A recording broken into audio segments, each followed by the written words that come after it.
Imagine this, you check your bank account. And for the first time in your entire family's history, your net worth hits $1 million. Not your grandfather, not your father, not your uncles. Not anyone before you. You are officially the first millionaire your bloodline has ever produced.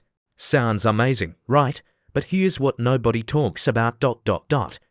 Becoming the first wealthy person in your family is exciting. But it's also lonely, stressful, and full of pressure, because when you're first, there's no roadmap. No mentor inside the family. No one who truly understands what you're building. And suddenly, your life changes forever. Most first-generation millionaires don't come from comfort. They come from scarcity. You grew up hearing things like, "We can't afford that. Money doesn't grow on trees. Rich people are different from us." Maybe your parents worked exhausting jobs. Long hours, little savings, big sacrifices. You watched them struggle with bills, debt, rent, and uncertainty. And deep inside, you made a silent promise. This ends with me, not because you hated your upbringing, but because you wanted something bigger. You didn't want survival, you wanted freedom. That mindset changes everything. While others were spending, you were learning. Learning about investing, business skills, saving, building income. You started thinking differently from everyone around you, and that's where the journey began. Here's the hidden cost of becoming successful before everyone around you.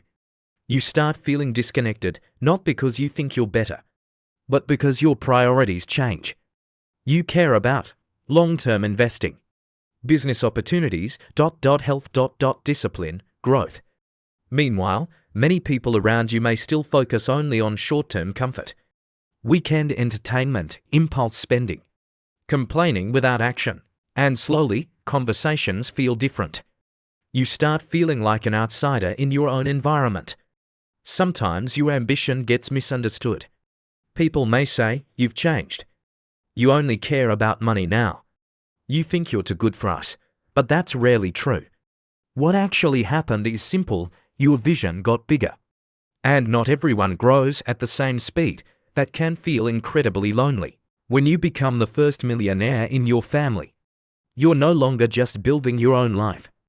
Now you feel responsible for everyone: parents, siblings, relatives.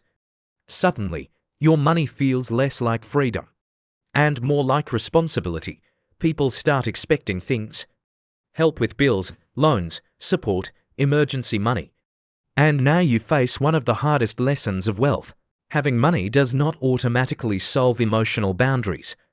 You want to help, of course you do, but you also realize, if you try to save everyone financially without structure, you can destroy your own future. This is where many first-generation wealthy people struggle. Balancing generosity with protection, helping without becoming everyone's bank account. That requires emotional maturity most people never teach you. At first, money was survival. You wanted safety. Enough savings to never feel panic again. Enough income to protect yourself from uncertainty. But once you reach real financial success, something shifts. You realize money isn't just about buying things. It buys time, options, freedom, peace, freedom to leave toxic environments, freedom to say no, freedom to choose your life. That's the real luxury. Not flashy cars, not designer clothes, not social media flexing. Real wealth is quiet. It's knowing, I don't have to stay somewhere I hate. That changes everything.